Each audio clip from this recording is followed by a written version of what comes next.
Hello, everyone. Welcome back if you were here in the first hour. And if you weren't, this is the second hour where we're looking at co-productions and film financing. And we have people from America, Tracy. We have Gia, who's Dutch-based but has lots of Asian connections and co-productions. We have Ina, who's based in Canada, but works everywhere. And we have Christian, who's based in France, but also works all around Europe and in other places. And in terms of this second session, we're going to do a slightly deeper dive into specific case studies of co-production. So we were talking, I guess, more sort of hypothetically and theoretically about how co-productions work, what the different business models were in the first session. This is more, I guess, even more concrete, looking at specific examples of how things actually got made, got to screen, and what the advantages and disadvantages were every step of the way. And at the end of this one, we'll also be sharing some information about how you can fund your shows, particularly in North America. And so I'm going to start with Gia, because it struck me that in the first session, Gia was incredibly modest about the number of things that she has going on at IDFA this year. So if you want to just start by telling us the projects that you've got going on at IDFA, and then we'll dive into one particular one as one of the case studies. Okay, thanks, Darren. I think I was never really kind of, as a kid, I think in Asia you're always like supposed to stay quiet when somebody was talking. So I have like 2 or 3 projects which will be being screened at IDFA. Actually, all 3 of them are in one way or another co-productions. Indeed, so one will premiere tonight. That is a complex one. I think it's also maybe a funny example to share with you, especially when you are not particularly from this continent. You would like to collaborate with the world. So it's called a Marble Travelogue.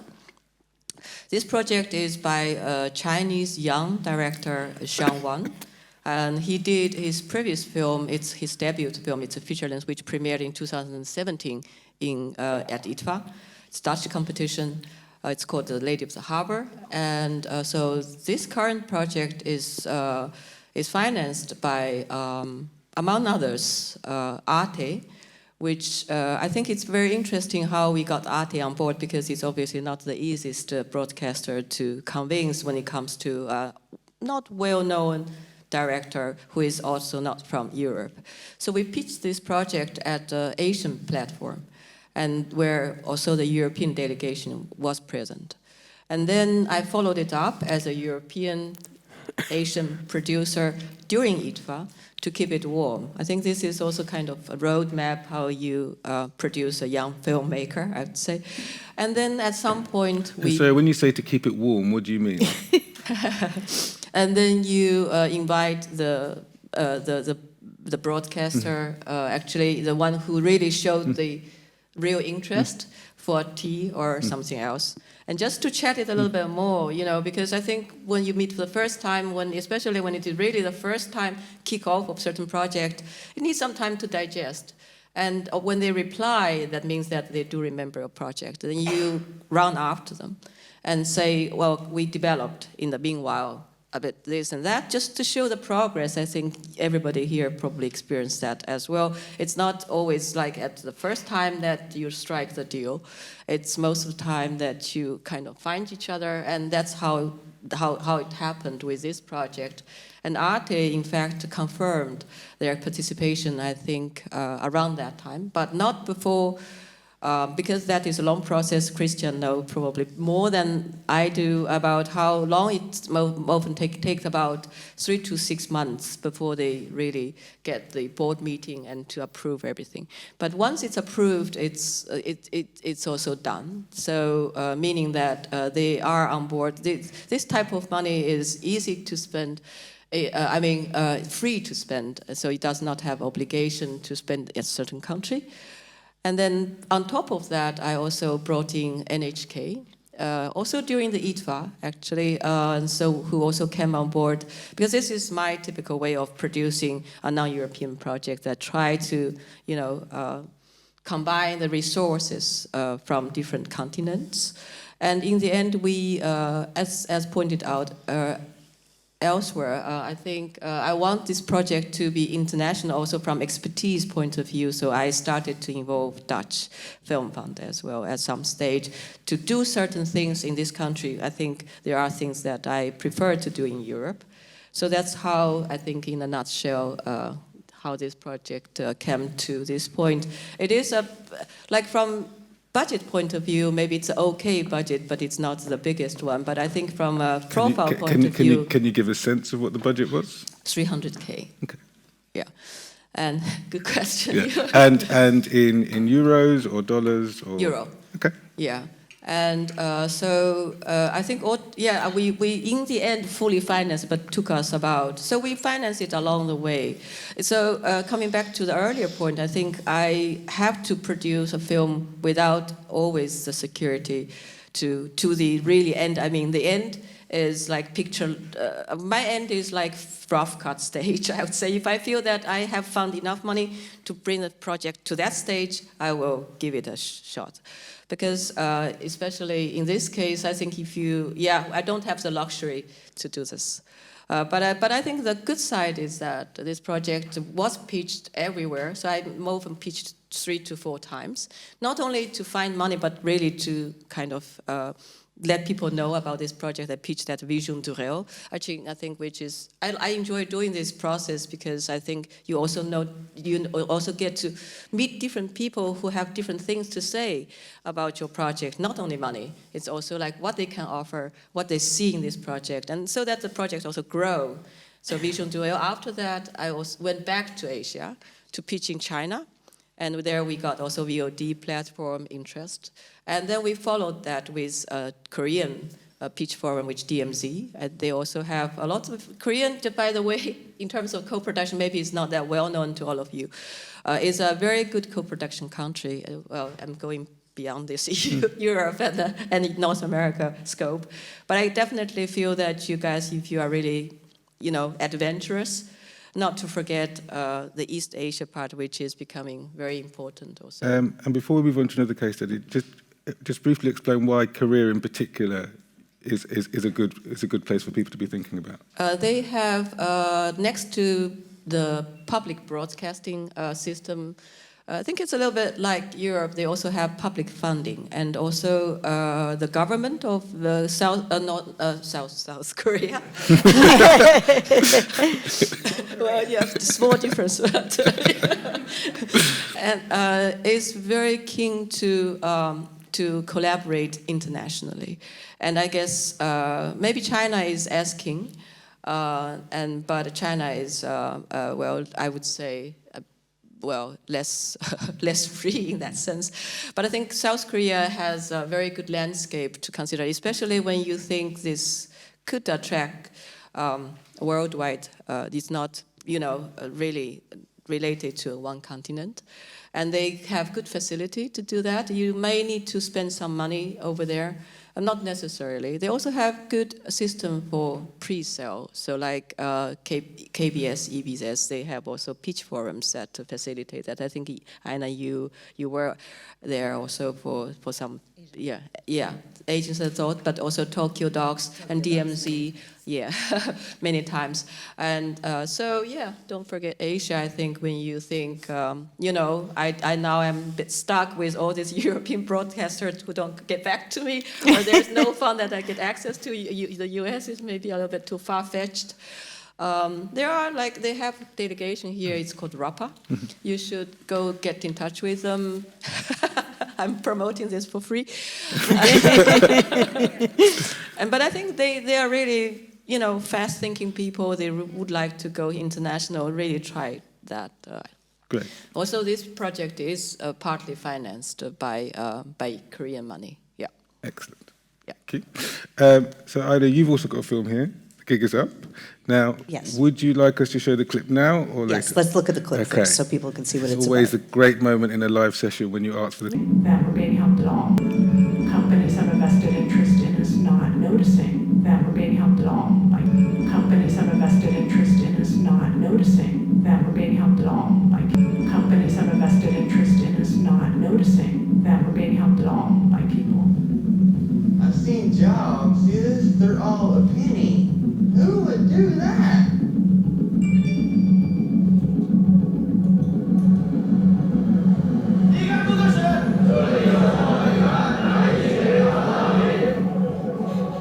We are your asset.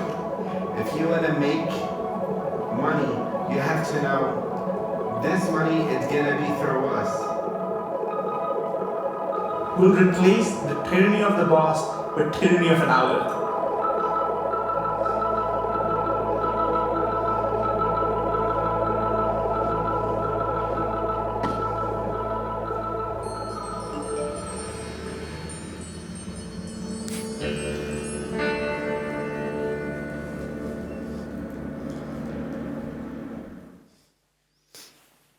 Nice. I saw right at the end there were lots and lots of names at the bottom. So I'm sure there is an interesting story as to how this came to be. Yes, so it's actually a very interesting story, but I'm going to keep it as short as I can. So this story, this film was developed from the very beginning between my company and a French co-producer, Point du Jour, who I've done many films with before, Luc Martin-Gousset. And strangely enough, I pitched this project at Asian side of the dock in Bangkok. And Alex Jalad from Arte was there.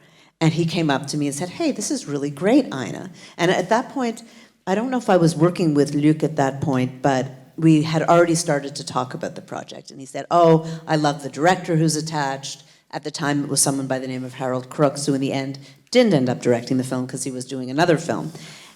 And which is also the story of co-productions, how they can take a very long time. And that's sort of what I want to talk about here. So Alex loved the film. And at that time, we had the French CBC, Radio-Canada, on board, their feature documentary division for development. So, of course, we went through the development process with Arte and Radio-Canada. And there was a deadline for a fund in Canada. And I wrote to Radio-Canada and I said, so, I need your letter of commitment for production so I can go to the fund. Radio silence. A week later, I get a call from the big boss who heads up all, most of their programming, and he said, I have bad news for you. We have a new boss, and she wants more commercial documentaries. We're not going forward. Arte had already said yes. So here was a film that had been mostly developed in Canada with a Canadian director, and I had literally no funding. And we had just had, the commission and Arte greenlight the project. So, I had to go back to my French co-producer and say, guess what? We don't have a broadcaster anymore. I have to figure out another way to finance this. Anyway, it was a very difficult film, strangely enough, to finance because at that point, the focus was slightly different. It was on AI and work, and it was less about the workers and more of an essay film than what we ended up doing.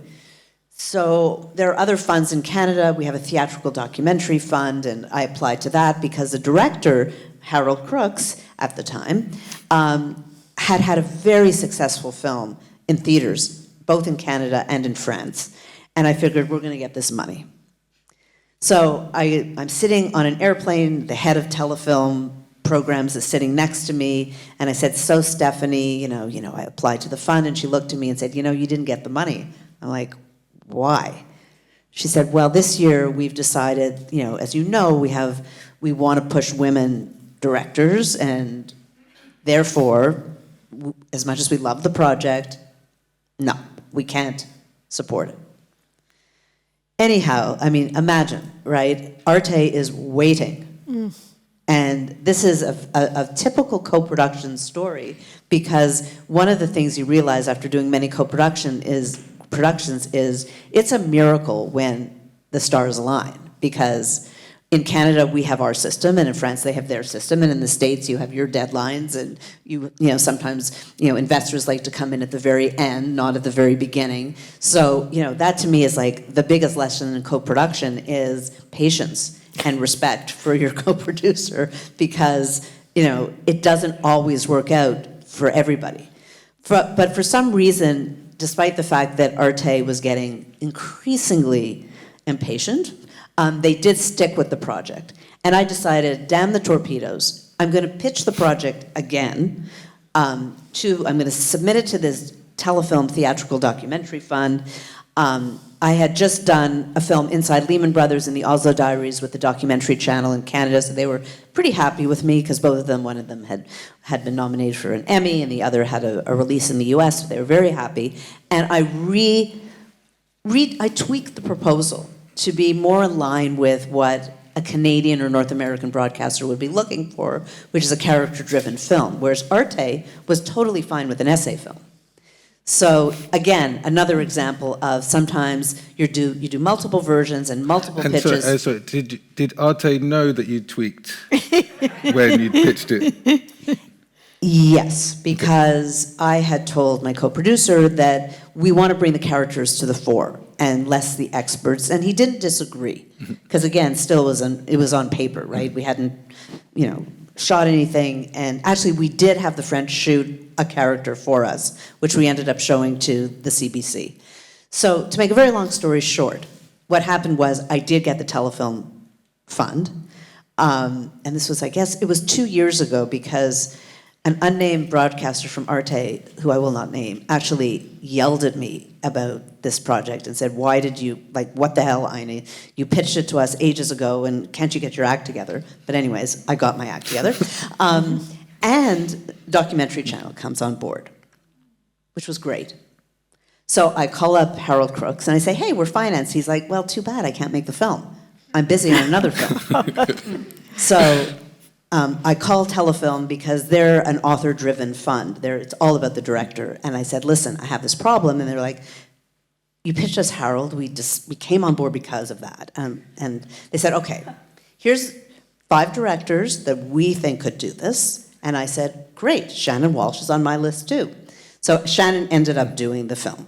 So again, long story short, the film came out at CPH Docs. It did very well in Arte in France, got tremendously well reviewed. We've been in 35 festivals since, mostly online, since CPH. Hot Docs, of course, we were at. And probably about 4 months before we finished the film, I had pitched the project to an equity investor in the States, and they attracted. And then they called me out of the blue and said, hey, whatever happened to that film about the gig economy? And I said, well, actually, it wasn't about AI and work or the transformation of work. And I said, well, it's now about the gig economy, and I sent them the rough cut. And I had a gap in my financing, a producer investment, and they came on board. And I had to fit them into the waterfall because Telefilm Canada is equity. So is Rogers. Well, Rogers and Telefilm, their fund was equity. And so I had to fit them into my side of the co-production. So when you say equity, that means they've got a stake in the film? They will recoup when the film makes money after the budget. The deal I made with them is that after the whole budget has been covered, my side of the budget, we're almost 50-50, Canada and France, because Arte did give a tremendous license fee. And the budget is a little over €1 million, so it's a fairly large film. But we did shoot all over the world, including in China and Lagos and France and Germany and all over, and North America, of course.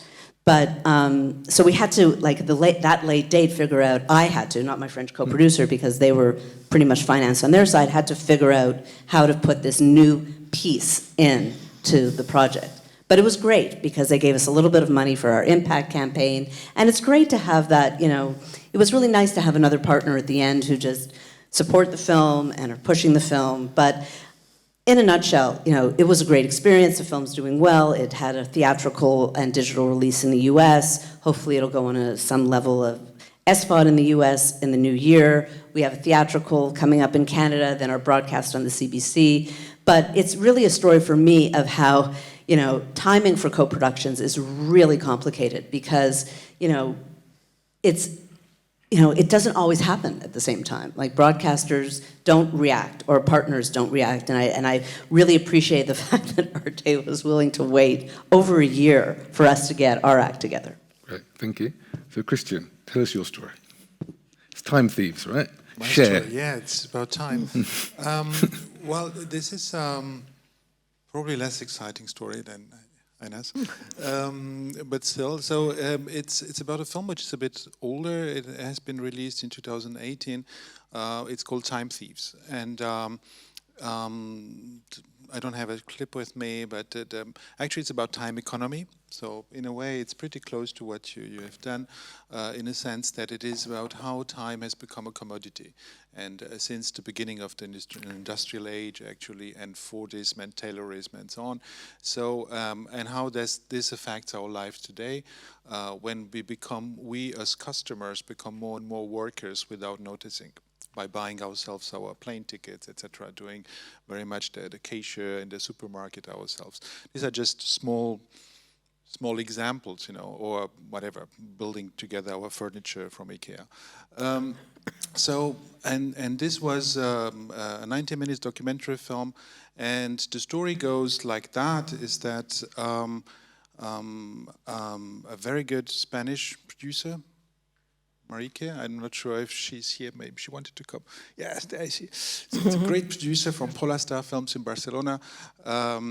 She started working with a German director living in Barcelona, Cosima Danoritze, on this project, developing this project.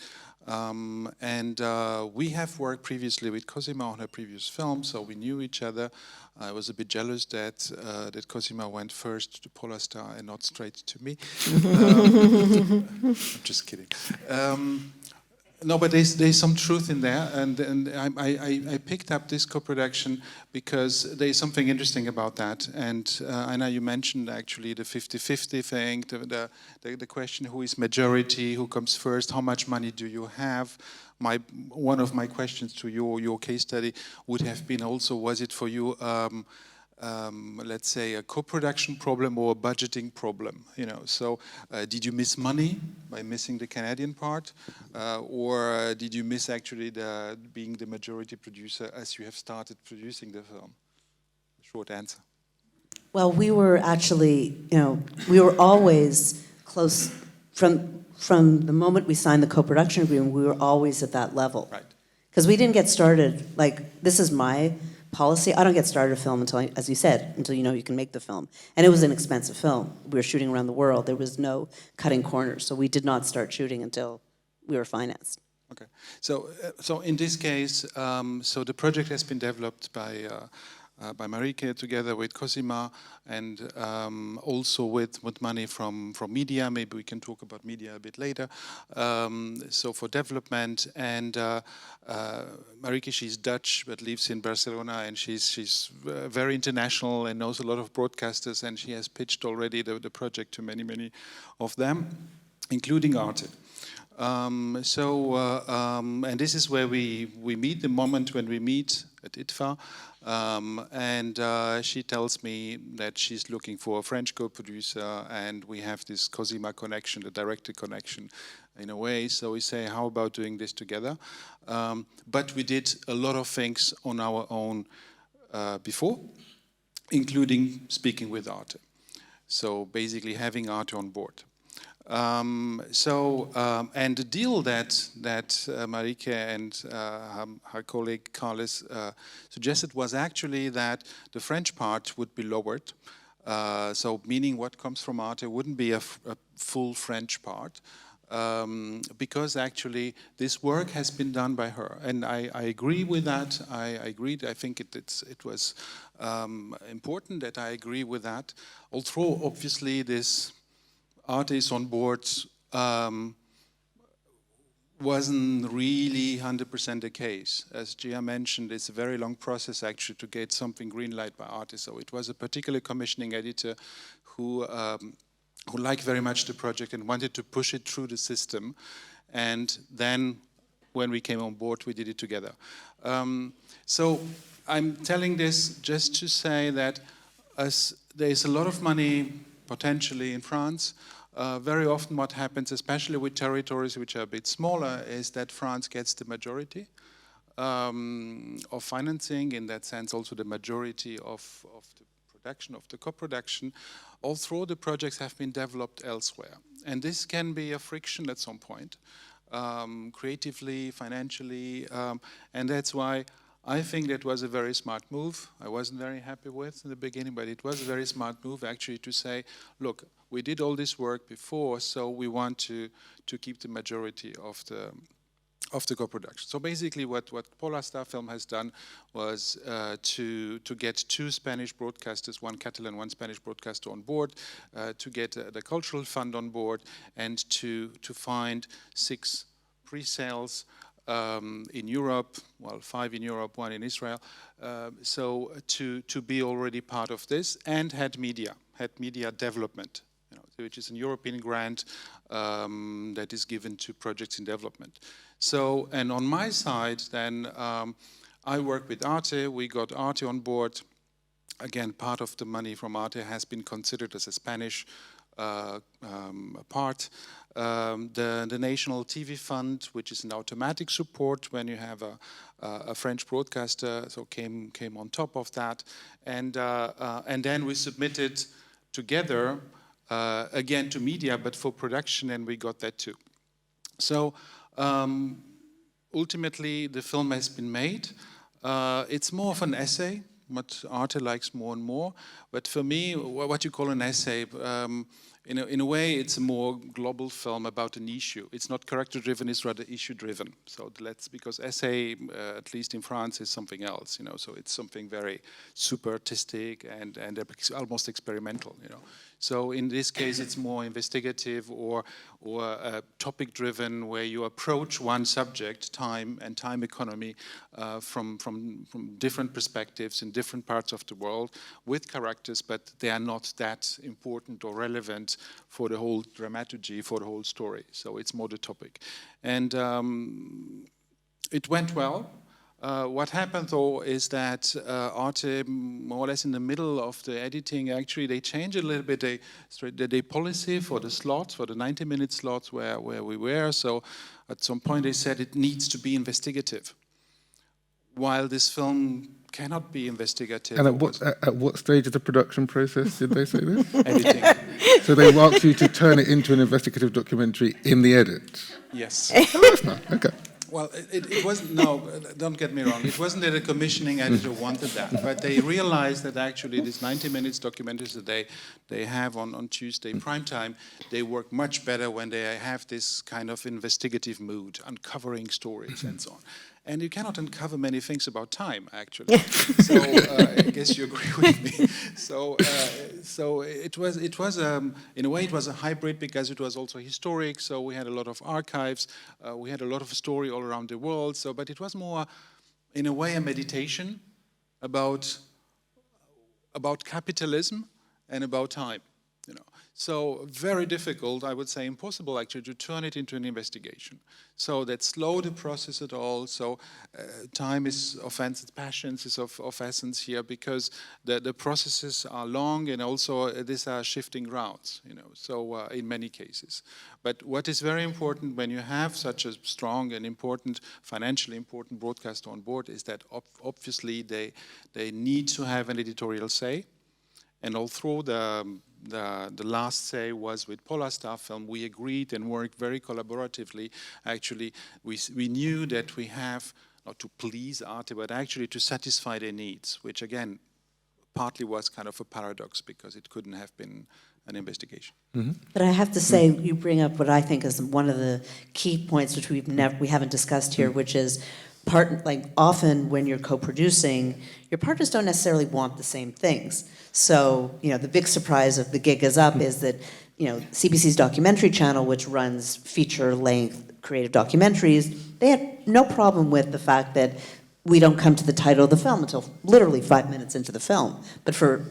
And they said, sure, they didn't even question it. But Arte, on the other hand, with their new tendency, was like, no. The opening of the film has to be fast. And you're thinking, Arte, right? Arte, they love creative documentaries. So we actually had a different opening for the French-German film for Arte, which required a small re-edit so we could put the title of the film very early in the film. Time Thieves, very different narration, same edit, but very different narration from the English and the French version. shorter credits they often need at the end.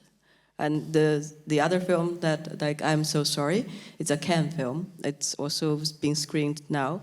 It's also a typical example for that. Actually, the total sequence is entirely the same, except the beginning credit and the end credit. But then that means that you end up with doing 2 exports.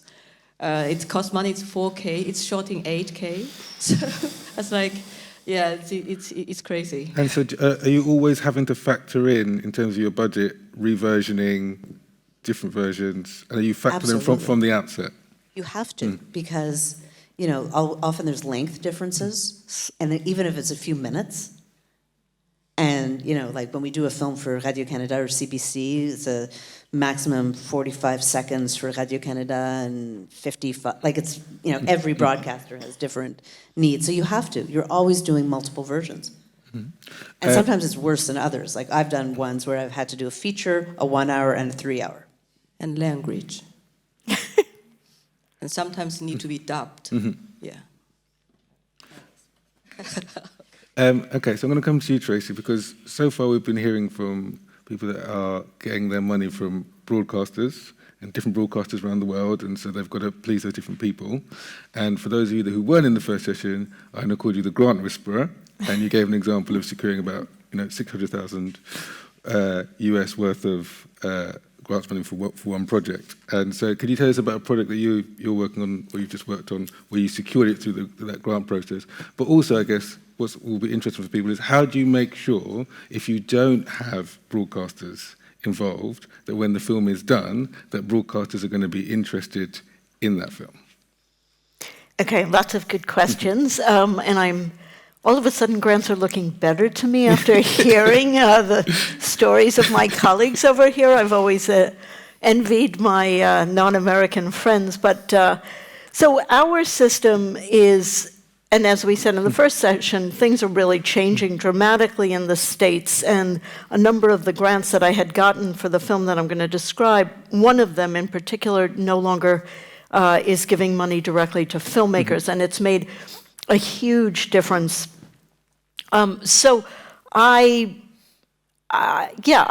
go about writing grants. So when I started, film is my second career, my background is politics, and when I made my transition, I got a job doing corporate video, and I worked with this woman named Cynthia Wade, and then she became a famous filmmaker, and I became a struggling filmmaker, and didn't see each other for decades, and then we ran into each other at a film festival about a decade ago and reunited, and she had some funding for a new film, and she had, since we had last seen each other, that I'm excited about. So I have this other project set in Indonesia that I'm excited about, but I have this other project set in Indonesia that I'm excited about, but this other project set in Indonesia that I'm excited about, but I was in Indonesia working on a commercial project, and I managed to go off and film some footage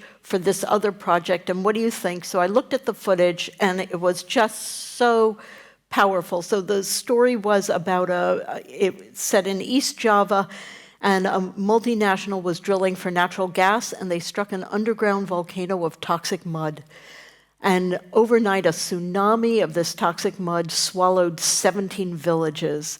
And the story was following the villagers who were trying to get compensation and justice for having their lives were upended in the process.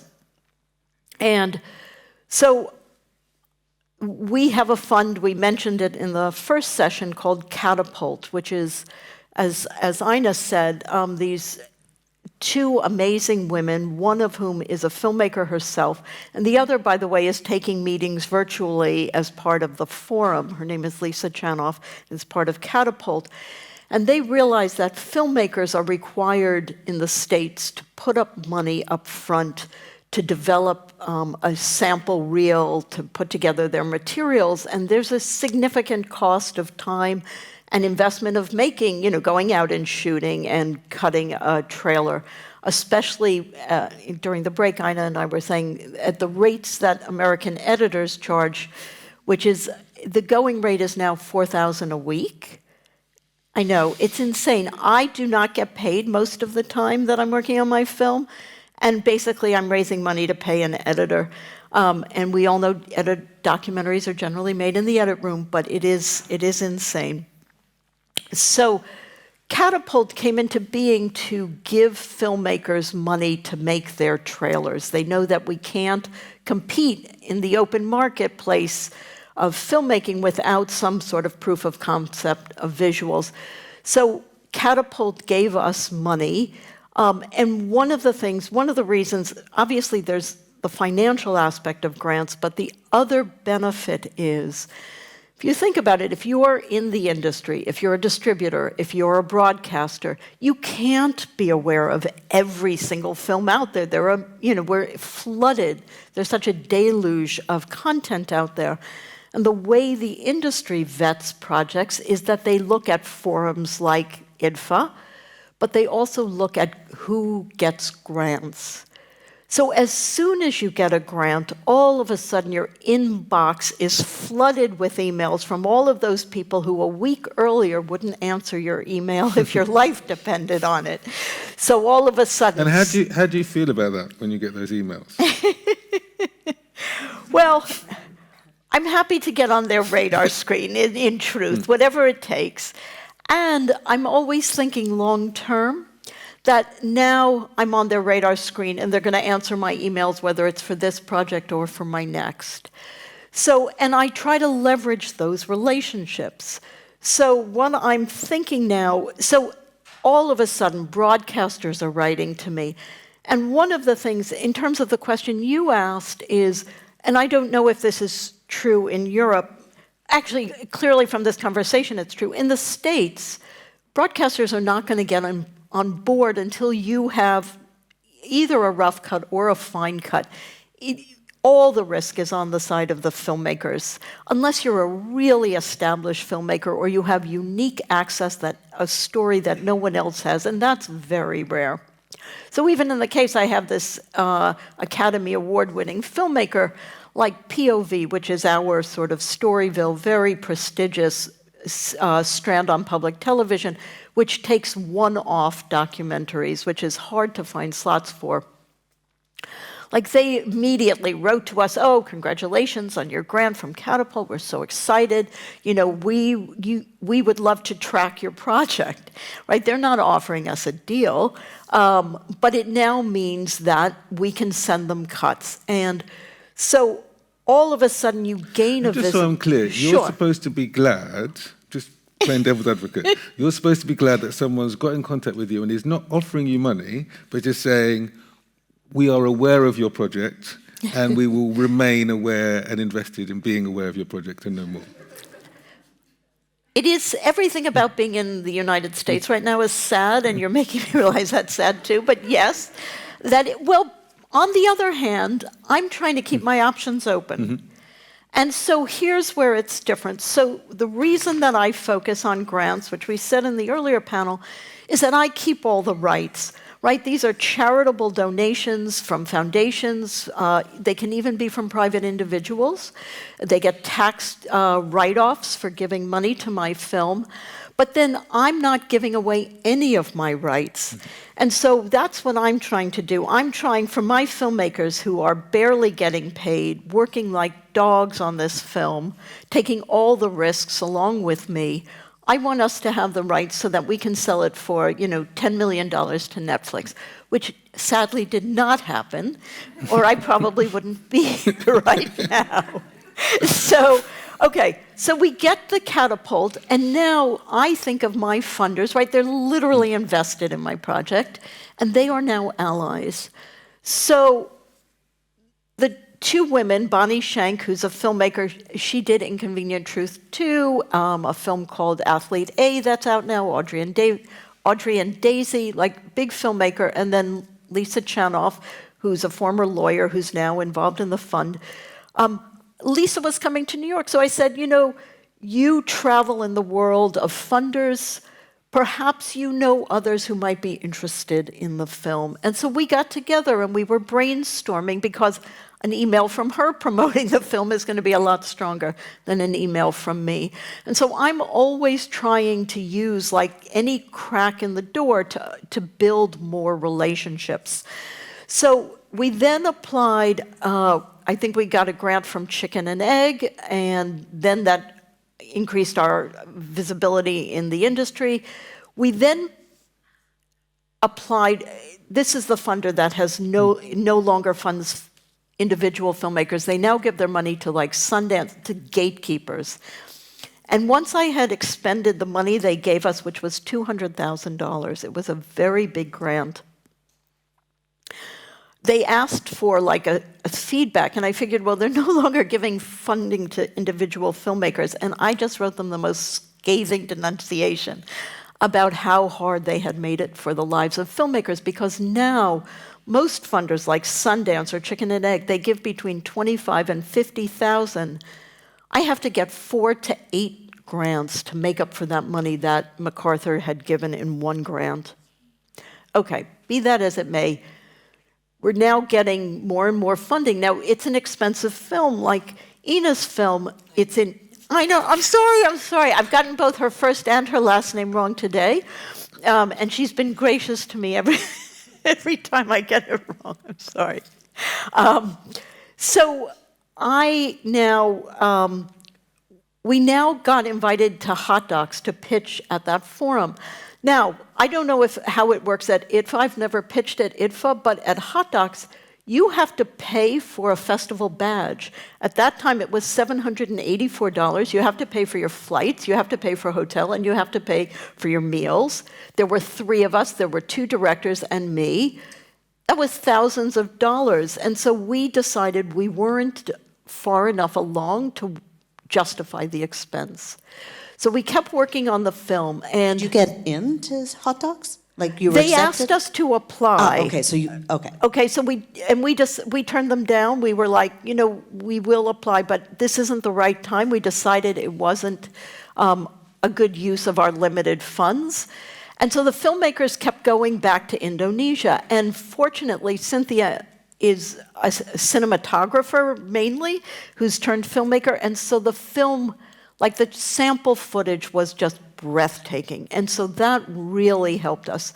So I then was at CPH Docs meeting with filmmakers. I work in the industry doing things like I'm doing here.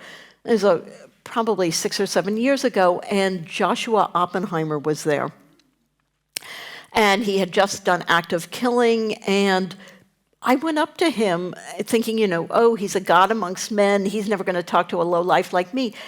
He was such, in Yiddish there's a term mensch. I mean, it's just like a totally down-to-earth good person. And I said, look, I'm working on this film in Indonesia.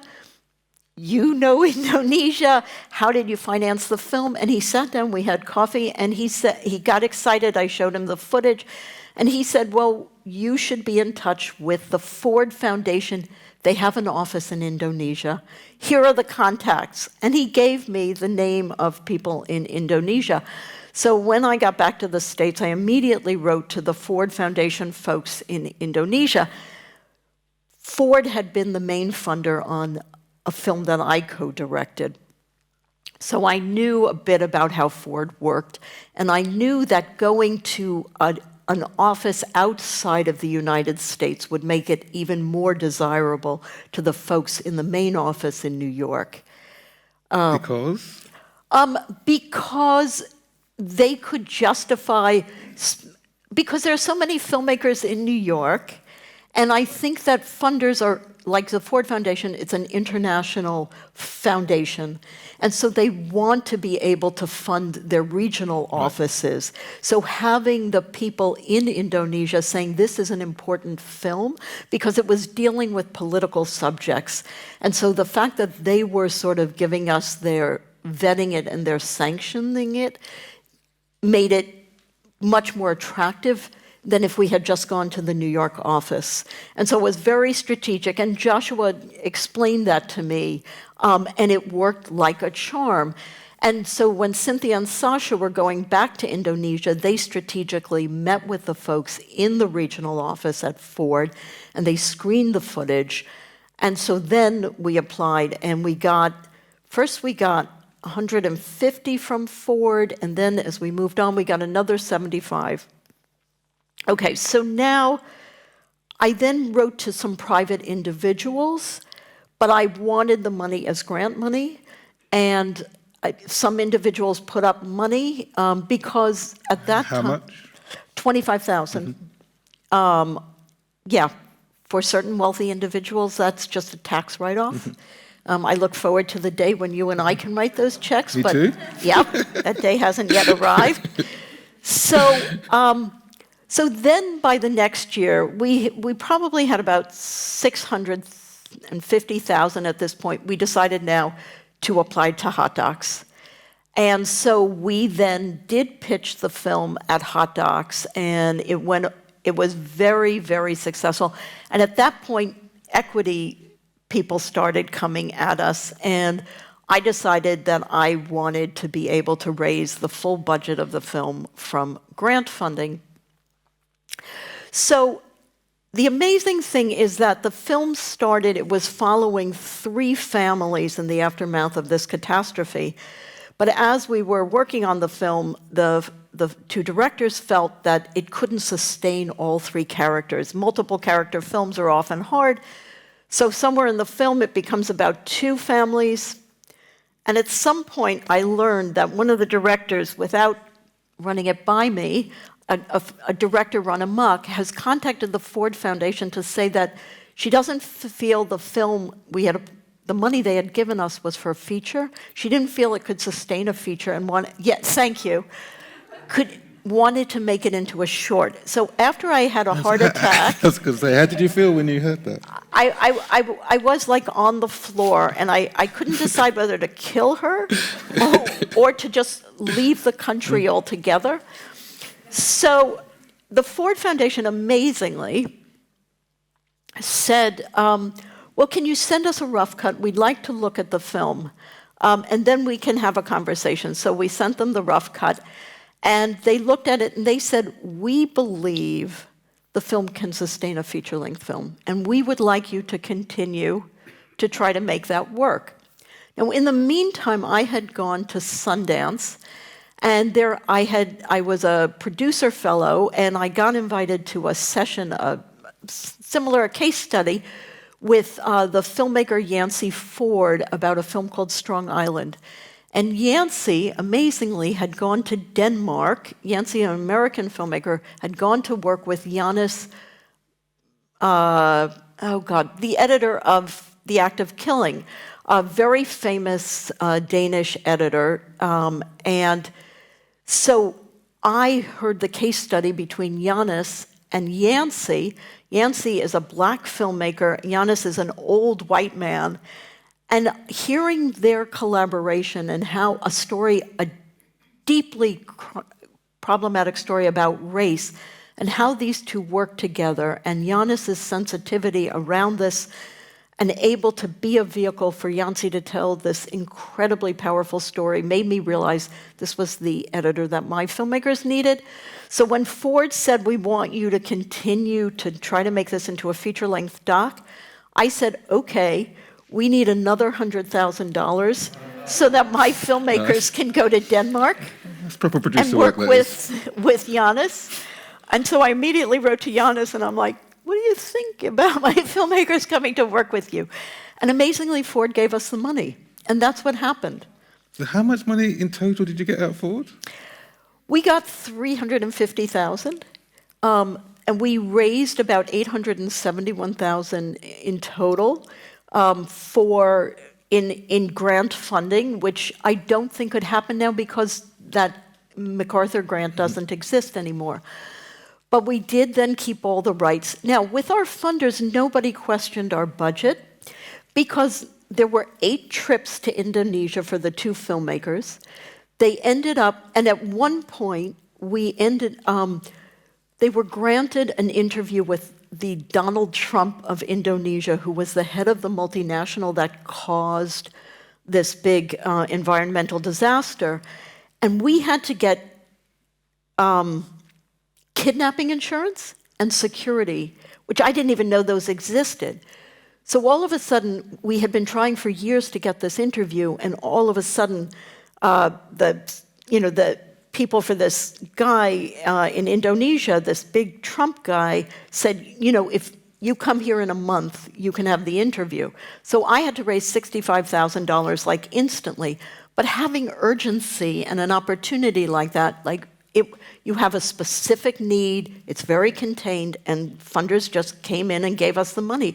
I've never raised money that quickly. Usually the downside of grants is that they're generally once-a-year deadlines, and it takes between 6 and 8 months.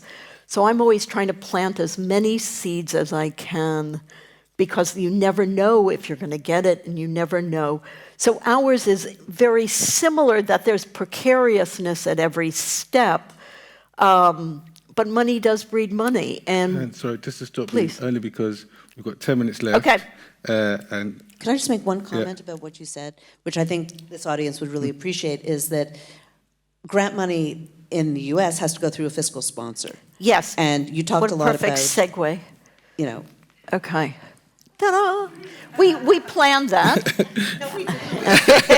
No, we did not. I think you can Okay, go, Darren. so one unique variable of the US grant model, it's a tax thing, is that most funders are either private foundations or they're charitable organizations, they're nonprofits, and they can't give money to an individual, they can only give money to another nonprofit. Most of us are not going to form a nonprofit entity, and so we affiliate ourselves with an existing nonprofit. They extend the umbrella of their nonprofit status to us when we apply for grants, and that relationship is called fiscal sponsorship. So the grant goes in under their name, they assume the legal and financial responsibility. If the grant is awarded, it goes to them, not to me. I'm the project director. And then they take, for letting me use their nonprofit status, they take a small, administrative fee, 5 to 8%, and then they give me the balance of the funding. It's just a technical thing. It's easy to secure. IDA in California, the International Documentary Association, their URL is documentary.org. They offer fiscal sponsorship to international filmmakers, but it's not hard to get because they get free money. You do all the work, they take a small percentage of anything you raised. And then I'm going to very quickly, because Tracy, I'm going to pause you there only because I want to just squeeze a couple of questions in. Absolutely. So I know you've got some slides which can tell people about funding, but I guess we can leave those slides up at the end. Because people will stay for that. Yeah, and people could take some pictures. So Okay. while we've still got time, obviously there's been very interesting stories. I'm sure that people have some questions of some kind. Who would like to ask a question? Okay.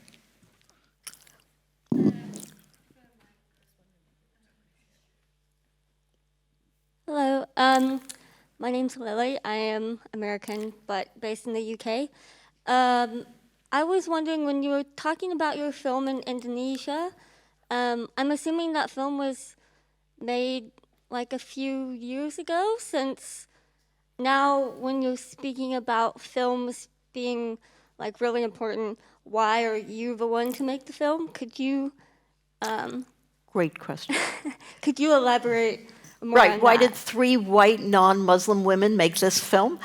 So that is a totally legitimate question, and so one of the reasons we made this film is that in the West, the image of Muslim women is generally, we see them as women wearing hijabs and oppressed. This is the image that you see in mainstream media. It's a very narrow, reductive image. And Indonesia is it's the world's largest Muslim country. It's a tolerant, democratic, pluralistic society. And the women we were featuring really countered the mainstream narrative of Muslim women. And so we were making this film for a Western audience to really counter that image of Muslim women. And so that was a point that we made very clearly. And when we pitched at Hot Docs, Cynthia in particular was very anxious about that question. We knew that it was going to come up. It was a legitimate question.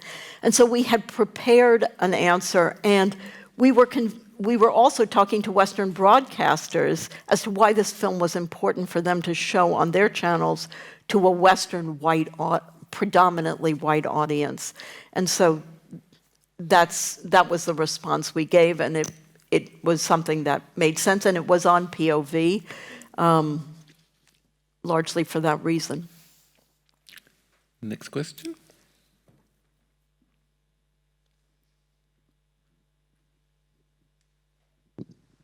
Hi, I have a question about if any of you have experience with funding new media projects, because we have a VR project that we're premiering down at Doc Lab, and it was a big challenge for us to create, it's a VR piece, to create a documentary subject that is in a new media model, because it seems like in a lot of jurisdictions, both in Europe and Canada, where we're from, and in the United States, that there's a void space.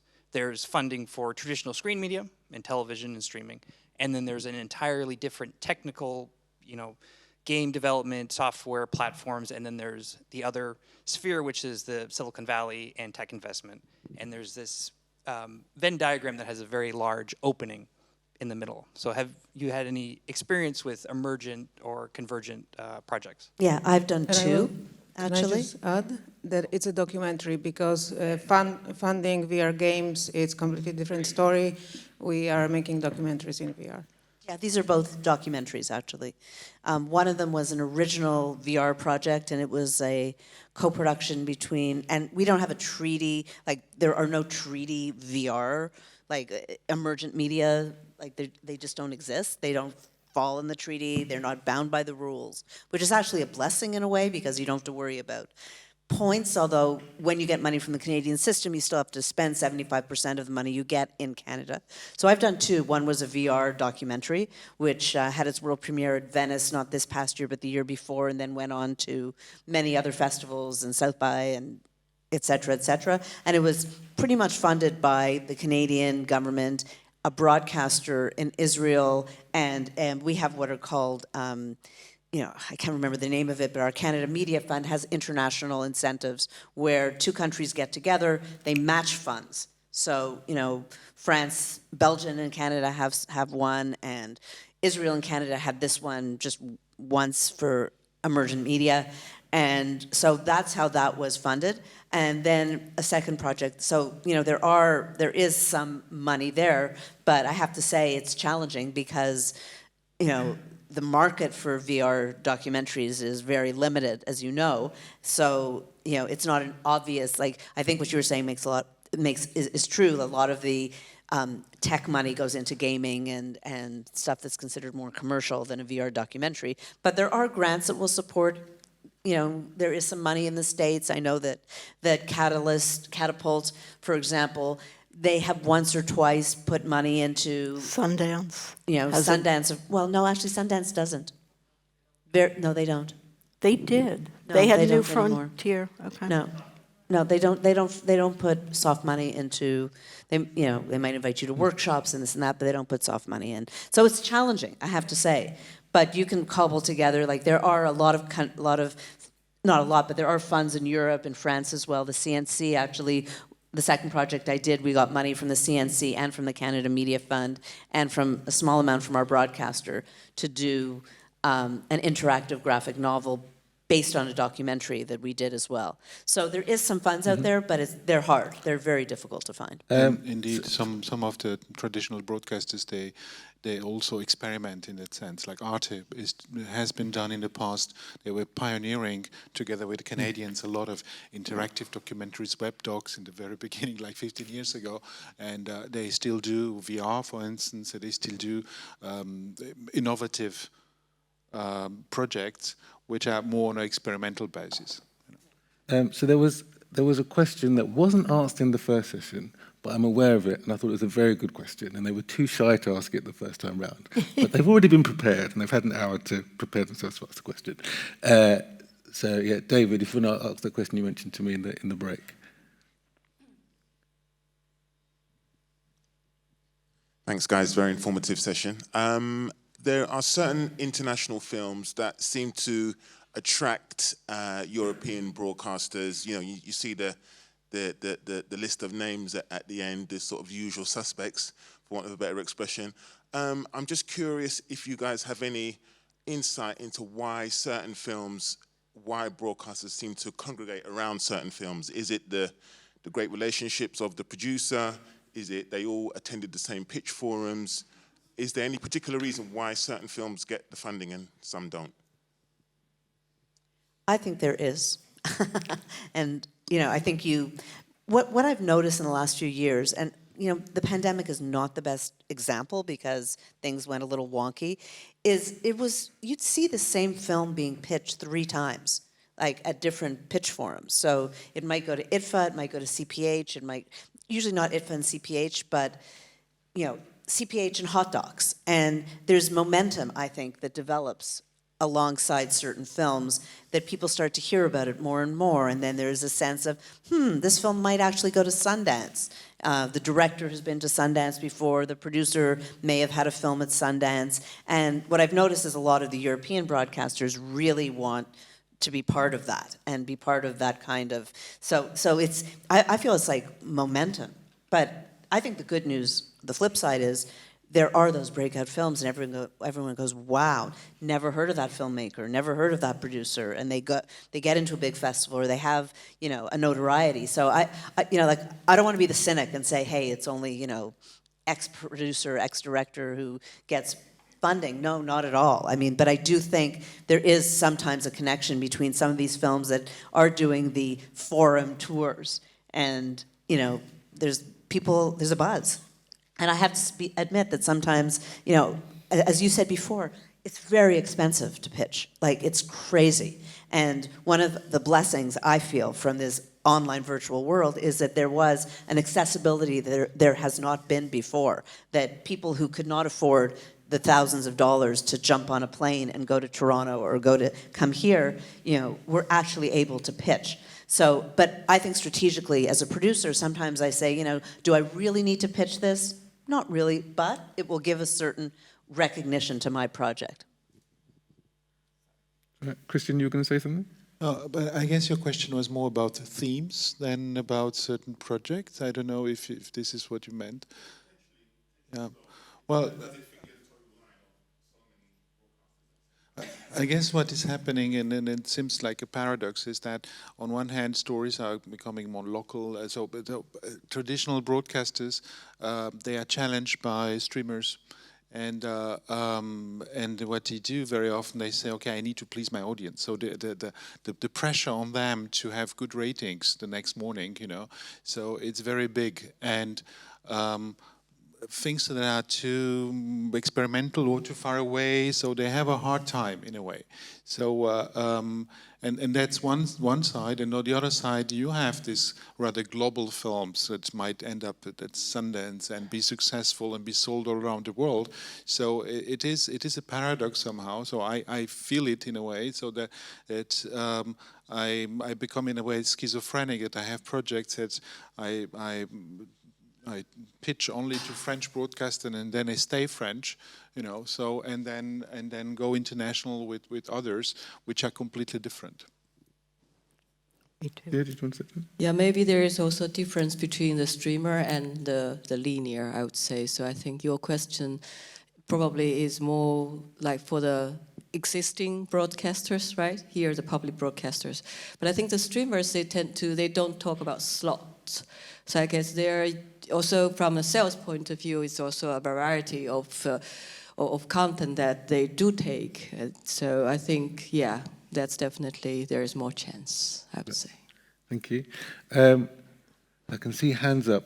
I don't know how long I'm allowed to carry on because the session is technically finished, but I'll squeeze, I'll squeeze one more in and then we'll finish.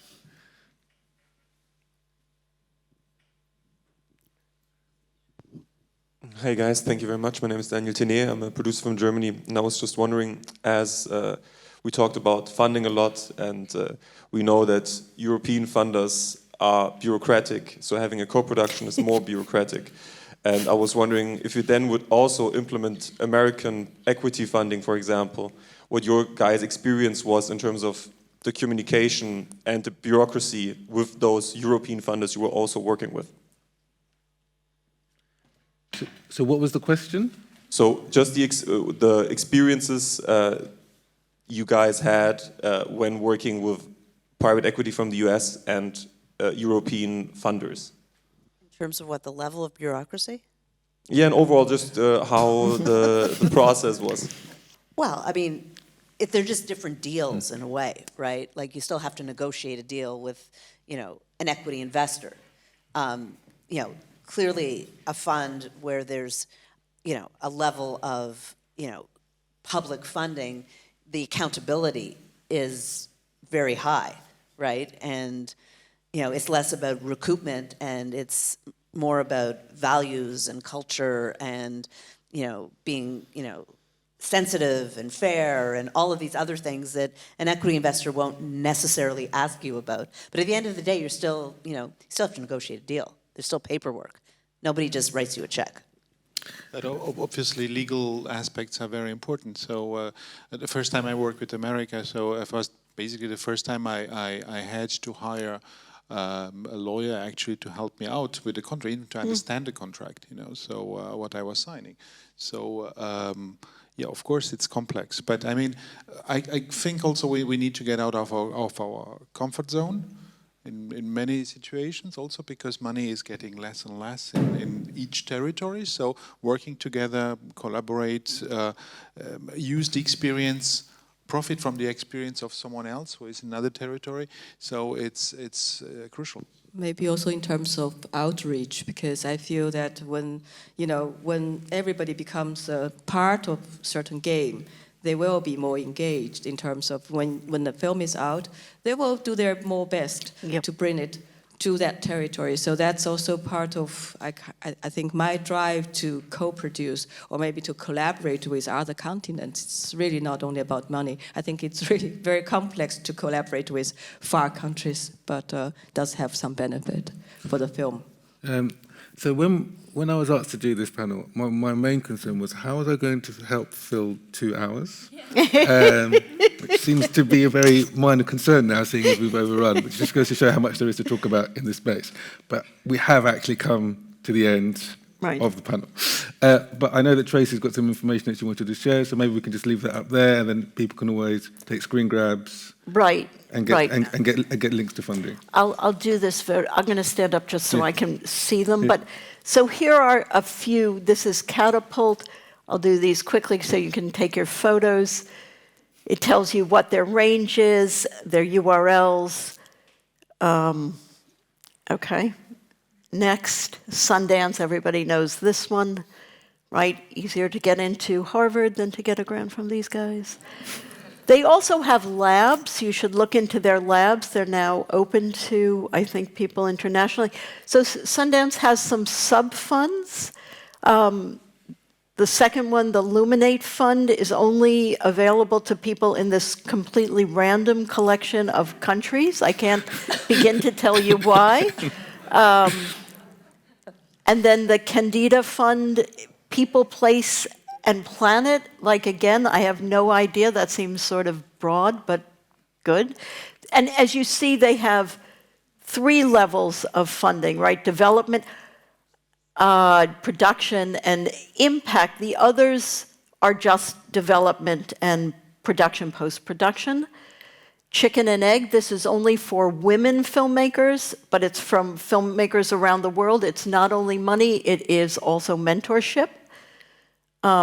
They were supposed to be here this year, but because of COVID, didn't come. And this is the San Francisco Film Society's grant, the San Francisco Film Fund Documentary Fund. They're looking for films that are in post-production. They are looking for very cinematic films, not journalistic films, films that really are pushing form. And I would say that's true, actually, for all of these funders. I think that is it. Yes. Yes, thank God. Perfect. Thank you. So thank you to Tracy, thank you to Gia, thank you to Ina, thank you to Christian, thank you to everyone for staying a little bit longer, and I hope you enjoyed the session. And thanks to you, Darren. You did Darren. such a great job of moderating.